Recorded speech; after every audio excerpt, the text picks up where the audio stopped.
कि 5 दिन पहले बीओ साहब यहाँ पर आए थे और किसी प्रकार की व्यवस्था में कोई चेंजिंग नहीं हुआ। इसका मतलब है कि हरलाखी प्रखंड के बीओ साहब भ्रष्ट है और पैसा लेके बिके हुए हैं। हरलाखी प्रखंड क्षेत्र से बड़ी खबर सामने आ रही है, जहां प्रखंड क्षेत्र अंतर्गत फुलहर पंचायत के डिगिया टोल स्थित राजकीय प्राथमिक विद्यालय में शुक्रवार को व्यापक कुव्यवस्था का आरोप लगाकर ग्रामीणों ने प्रखंड शिक्षा पदाधिकारी HM व शिक्षकों के विरुद्ध हो हंगामा करते हुए जमकर नारेबाजी की। दरअसल ग्रामीणों का आरोप है कि विद्यालय में मूलभूत व्यवस्थाओं की काफी कमी है। इस विद्यालय में वर्ग 1 से वर्ग 5 तक कक्षा संचालित होता है। विद्यालय में शौचालय नहीं होने के कारण यहां पढ़ने वाले बच्चों को काफी दिक्कतों का सामना करना पड़ता है। स्कूल के बगल में तालाब है। 4 दीवारी नहीं होने को लेकर हमेशा डर बना रहता है। विरोध प्रदर्शन में शामिल विजय यादव, मुकेश यादव, गौरी यादव, अनीश यादव, सूर्यदेव यादव, इंद्रेश कुमार, निशांत कुमार, राम वृक्ष कामत, सोनभी कुमार, राजेश यादव समेत दर्जनों ग्रामीणों ने स्कूल में कुव्यवस्था का आरोप लगाकर जमकर प्रदर्शन करते हुए कार्रवाई की मांग किया है। स्थानीय ग्रामीणों का कहना है कि कुछ दिन पूर्व एक बच्चा घर जाते वक्त तालाब में गिर गया था, लेकिन गनीमत रही कि तालाब में गिरते वक्त ग्रामीणों ने देख लिया, तब उसे बाहर निकाला।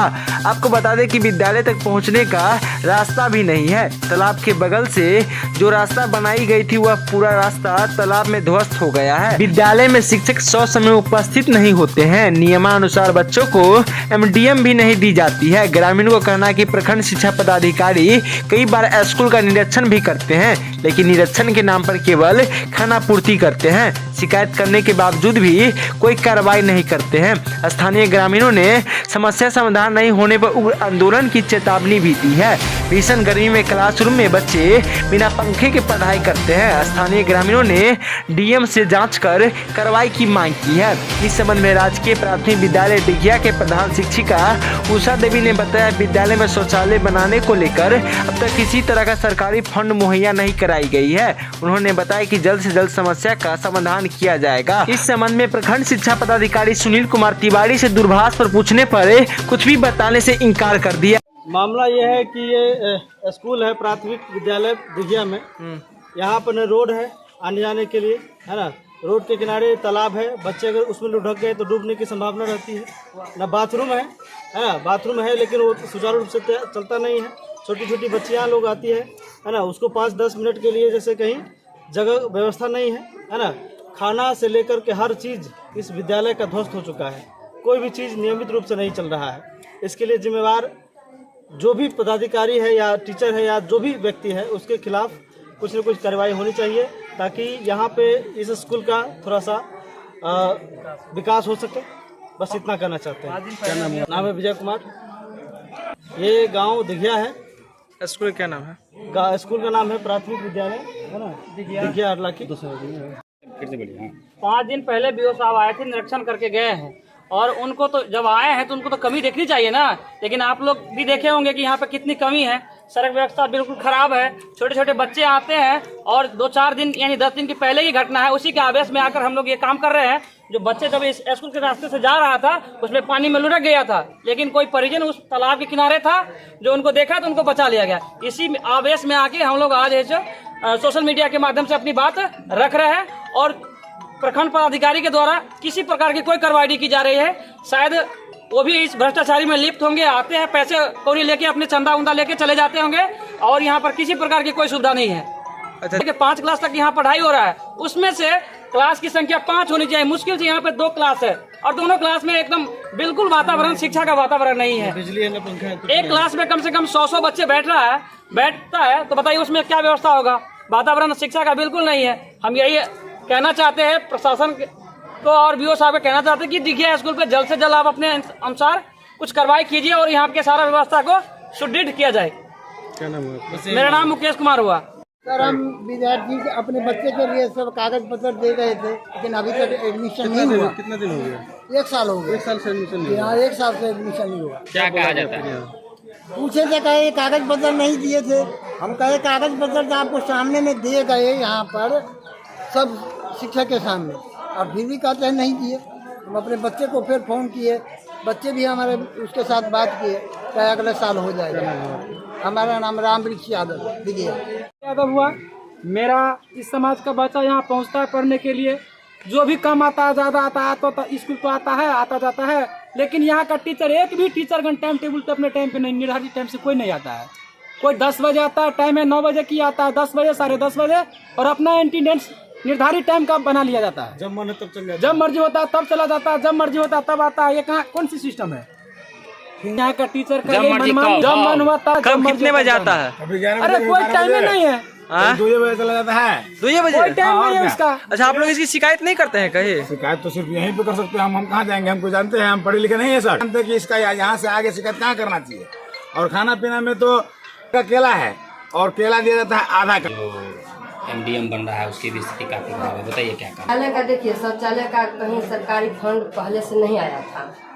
वो जो हम लोगों को विकास का पैसा आता है उसी में से बचा करके पैसा हम उसको खड़ा किए हैं अपना तत्काल काम चलाने के लिए, तो वो तो भी जर्जर हो गया है, समझे। यहाँ पर आते हैं तो शौचालय नहीं है, तो नहीं है तो हम लोग को परेशानी होती है, तो परेशानी होती है तो बीओ साहब के आवेदन दिए, सबको दिए, लेकिन बीओ साहब इस बार हम पर ध्यान किए हैं, जो जेई से बात करवा करके उसका फंड दिला रहे हैं। तो दिला रहे हैं तो महीना दिन में पैसा आ जाएगा तो बन जाएगा, 2 महीना में आएगा 2 महीना में बन जाएगा, लेकिन इस बार शौचालय बन जाएगा, समझे। तो इसका मतलब बीओ साहब से मेरा पूरा कंफर्म हो गया है, जो आप शौचालय बन गया। ग्रामीण का आरोप आने का रास्ता भी नहीं। अब ग्रामीण का आरोप है तो भैंस वाला सब जो बार बार कहते हैं तो बुरा लगता है, लेकिन बार बार कहने पर भी भैंस वहाँ टपाते ही हैं। इस बार नहीं, कितना बार रास्ता जाम हो गया है, तो हम लोग गाड़ी लगाते हैं, सब पैदल आ जाते हैं, गाड़ी पुला पर लगा देते हैं। तो 1 दिन होता है, 2 दिन होता है, गाड़ी का तेल निकाल लिया, पाइप छोड़ा दिया, कुछ भी परेशानी होता है टीचर लोगों को, तो उतना तो मजबूरी है। और रास्ता नहीं है तो हम कितना गाँव वाला से झगड़ा करेंगे, वही बात है। एमडीएम मेनू के अनुसार नहीं बन रहा है, ग्रामीण एमडीएम मेनू के अनुसार बन रहा है। कुछ नहीं है। देखिए, एमडीएम भी मेनू का अनुसार बन रहा है, लेकिन है कि अब 6 महीना में 1 दिन कहीं बाई चांस कोई चीज उपलब्ध नहीं हो पाया। अब मेरे आने से लाने से नहीं होता, वेंडर के द्वारा सामान आता है। वेंडर के दुकान में आज कभी बोले कि आज माल आता ही है, चलिए आज सब्जी भात बना लीजिए, कोई दिक्कत नहीं, हम खाना नहीं बंद करते हैं। पंखा नहीं लगाए हैं, बिजली लगाए हैं, बिजली का तार गौवा सब छोड़ा करके ले जाता है। 2 बार लगाए हैं, दोनों बार चोरा करके ले जाता है, तार तोड़ देता है, बोर्ड तोड़ करके ले गया है। हम उसको क्या करेंगे? फिर तारा सारा हम रखे हुए हैं, तार बॉल बिजली देखिए हम रखे हुए हैं, सब रखे हुए हैं, देखिए ऊपर निकालिए, तार निकालिए, रखे हुए हैं। फिर इलेक्शन का टाइम आएगा, फिर उसको हम सही कर देते हैं, इलेक्शन में सही कर देते हैं। विद्यालय की रंगाई पुताई नहीं हो पाई। रंगाई पोताई हर साल होती है, पिछले साल भी हुआ है, और फिर रंगाई पोताई का पैसा अभी आने ही वाले हैं। कल मीटिंग में बोले सर जो आने वाला है पैसा, अब तो वेंडर के द्वारा निकलता है, तो अब हम वेंडर को मौजूद करते हैं, कौन रंगाई पोताई करेगा उसके नाम से वेंडर पैसा आएगा। पिछले बार वेंडर के हिसाब से हम रंगाई पोताई किए, पिछले बार वेंडर को पूछ ले, उनके खाते पर पैसा गया, मेरे जेब में तो नहीं आता है जो हम मतलब। और एक गार्जियन का आरोप है कि उसके बच्चे का 1 साल से एडमिशन नहीं हो रहा है, जबकि कागज वगैरह दिया था एडमिशन के लिए। नहीं, वो रियांश कुमार का है। एक गार्जियन को बोला नहीं, रियांश कुमार का उसका उम्र नहीं था, हमको दिए, हम बोले हम लाइए, हम लिख करके रख लेते हैं उम्र। तो बच्चों की संख्या तो उम्र के हिसाब से हम। कितना आज उपस्थित है विद्यालय में बच्चे? आज उपस्थित तो सर लोग बना है, आज उपस्थित तो इधर है, ये है सामने में है। अच्छा, भवन का भी अभाव है? हाँ, भवन का भी अभाव है। तो ये रूम है, एक रूम में किचन भी नहीं है यहाँ पर, एक रूम विद्यालय रूम का ही किचन बनाया है। इस सब का व्यवस्था कौन करवाएंगे? देखिए, किचन का भी पैसा आया हुआ था, शौचालय का भी पैसा आया हुआ था, दूसरे रीजन में, हमारे रीजन में नहीं, दूसरे रीजन में पैसा वापस चला गया। अब हम आवेदन देते हैं तो कह रहे हैं जो विद्यालय में गया हुआ है, तो वो तो दोबारा सरकारी कारोबार है। चलिए, अब अपना परिचय दे दीजिए। मैं हूँ सर उषा कुमारी। क्या है विद्यालय में? विद्यालय में मैं स्कूल क्या नाम है? स्कूल का नाम है राजकीय प्राथमिक विद्यालय दिया। पूरे हरलाखी की छोड़ दीजिए, हमारे गांव की इतनी दुर्दशा है इस प्राथमिक स्कूल का। इससे प्रतीत होता है कि 5 दिन पहले बीओ साहब यहाँ पर आए थे और किसी प्रकार की व्यवस्था में कोई चेंजिंग नहीं हुआ। इसका मतलब है कि हरलाखी प्रखंड के बीओ साहब भ्रष्ट है और पैसा लेके बिके हुए हैं। स्कूल में आते हैं निरीक्षण करने और पैसा लेके चले जाते हैं और इस पे विकास पे कोई सुधार नहीं होता है। इसलिए हरलाखी का बीओ बिल्कुल भ्रष्ट है, शिक्षा व्यवस्था पूरा हरलाखी का भ्रष्ट है। ये है मीनू, है ना, दिन का नाम है और ये क्या क्या उस दिन खिलाया जाता है वो नाम है। आज का क्या यहाँ पे रिस्पॉन्स दिख रहा है कि चावल दाल सब्जी है और इस लाइन में सारा चीज गायब है और सब्जी है। लोग देख न सके कि क्या खाना बनना चाहिए, है ना, और क्या बच्चे को मिला, इसलिए सबको मिटा दिया गया है। किसने मिटाया पता नहीं। कम से कम चौक से भी लिख देना चाहिए स्कूल वाले को, प्रिंसिपल को चाहिए कि कम से कम चौक से भी लिख दे ताकि लोगों को पता चले क्या है नहीं है ना। देखिए सारा चीज जिस दिन अच्छा जो भी रहता है फल वगैरह वो गायब है, कुछ मिलता नहीं है। मेनू के अनुसार खाना बिल्कुल नहीं बनता है, कुछ न कुछ उसमें से गायब रहता है। हरा सब्जी के नाम पर सोयाबीन और आलू है और कुछ